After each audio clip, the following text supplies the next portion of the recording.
Hey folks, Dave here, and I like multi-tools. Here to talk to you today about the Leatherman SuperTool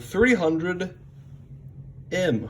I don't know what I tried to do with my hands there. This is the 300M, but before we can talk about it, obviously we don't know the size. On our journey to help us find the size are the two other most hardcore multi-tools, I guess. A Gerber Diesel and a SOG Powerlock from the competitor companies.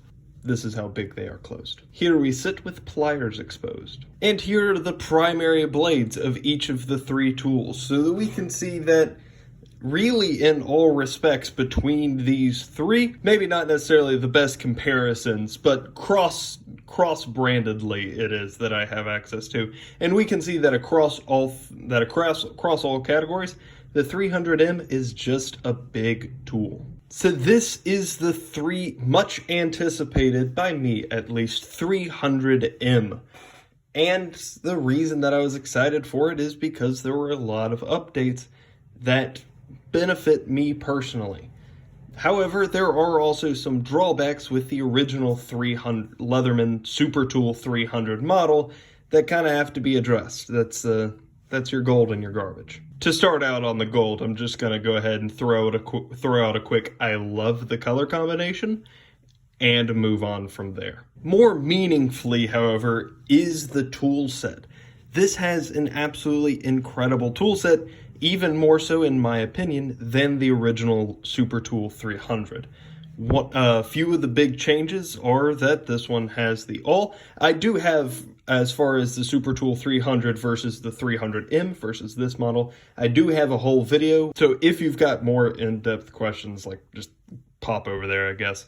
It'll be linked in the description. But more specifically with this tool, we do have the awl, little bitty pry bar, as well as the exchangeable bit holder. Again, I believe the serrated blade, but I forgot. All of those are big pluses. They are all big additions in my mind. The pry bar obviously is not going to replace an actual pry bar, the same way that this bit holder isn't going to replace an actual screwdriver. But it is going to get you a small step closer to having that functionality in your pocket or pouch or wherever this thing's heavy. Every one of those tools is held in by a back lock.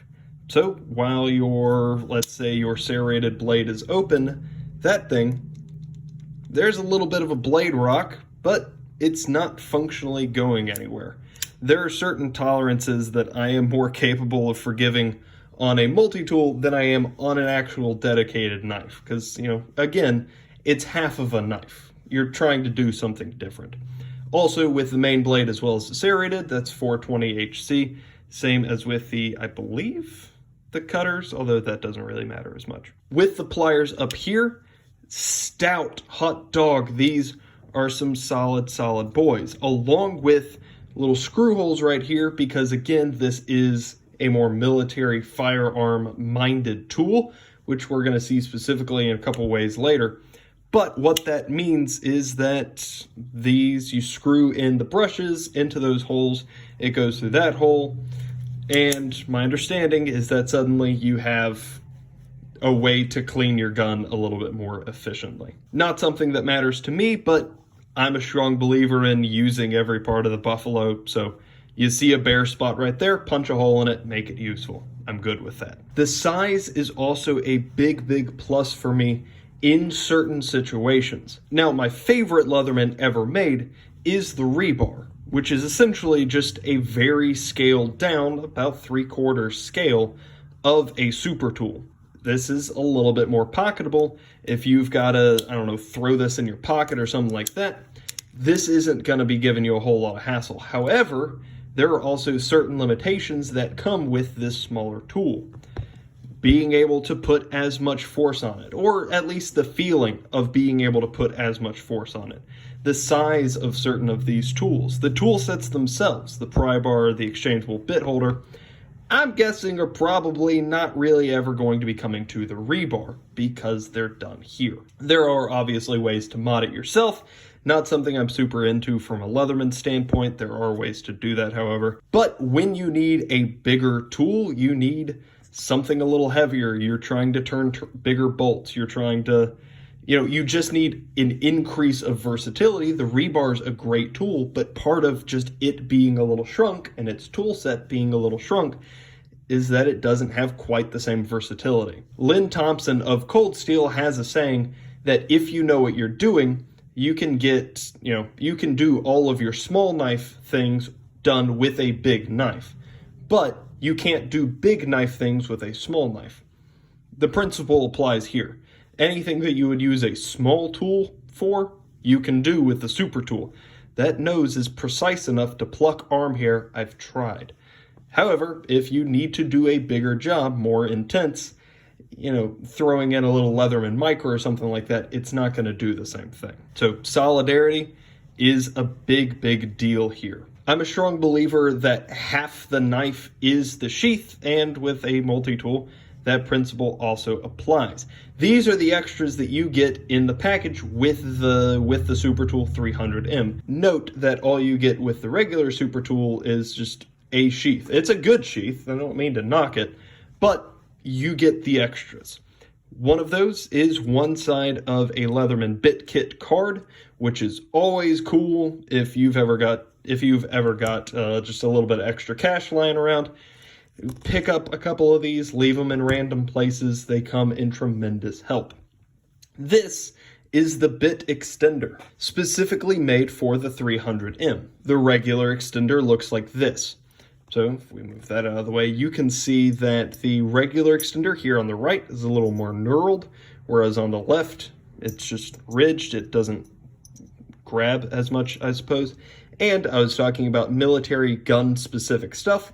This is just a screwdriver end, whereas this, I think, is a scope wrench.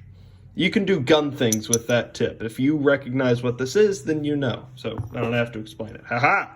I got around my own ignorance.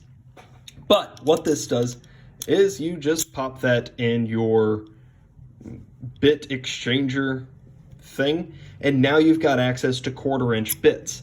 This will only hold Leatherman bits, whereas this does both. So you can put a 1/4-inch bit in here, and now you've got a full-out screwdriver. Very, very cool. And not only that, but it also has a real neat home. So we can see in that sheath, that little sleeve right there, a drain tube, real cool. But that sheath right there, the little loop, perfect for your extender, and now it's not going anywhere.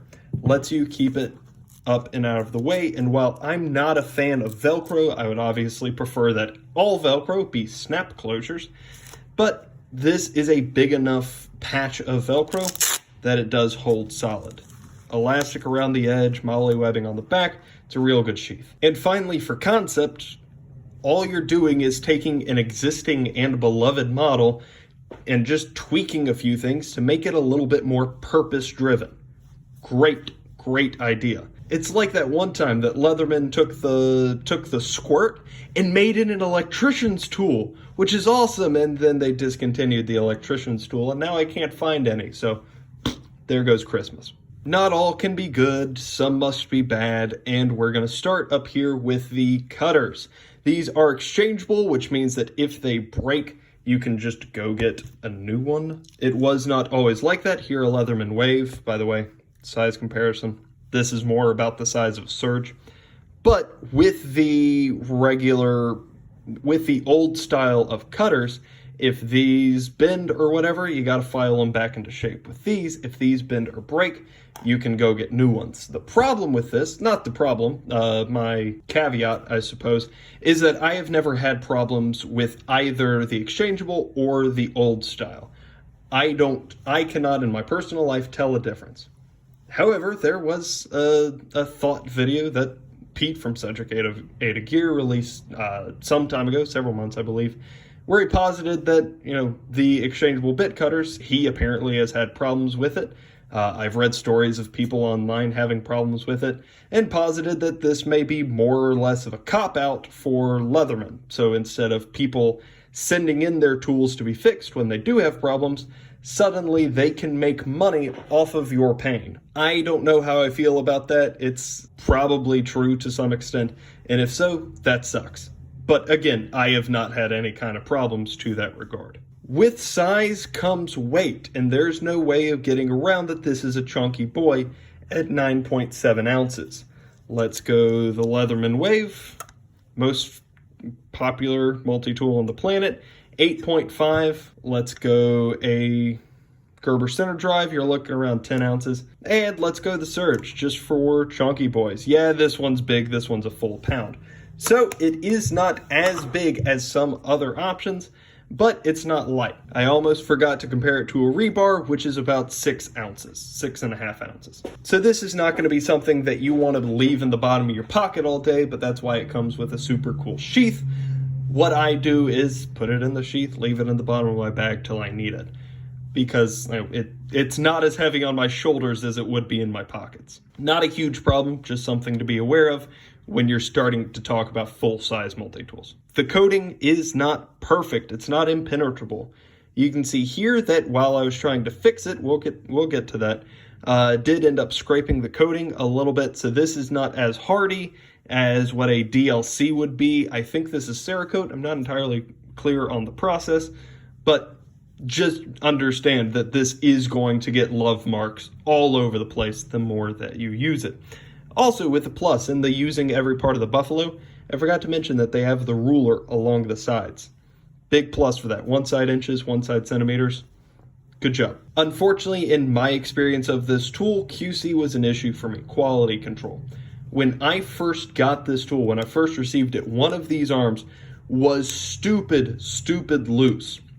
And you can actually tell which one it was because that was me trying to fix it, and it's still looser than the other one. It's fine now. I did send it into warranty, and Leatherman's warranty service is absolutely fantastic. I recommend them.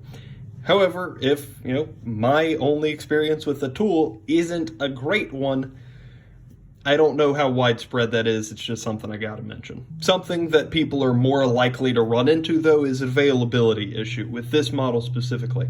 I believe that it is also available in the all black. However, this version is obviously so much sexier and therefore a little bit harder to come by. Again, when I went to purchase this, I had to wait for a while for it to come back in stock. I don't know how much availability issues are still present. Maybe the hype has died down just a little bit. But again, my experience, something I have to mention. The final garbage is gonna be the price. This tool, this package, is about $110. And again, my understanding is only available through the Leatherman website. Now, understanding that the original Leatherman SuperTool 300, the other model, sells for about 80 to 90, making this tool roughly $20 to $30 more than that.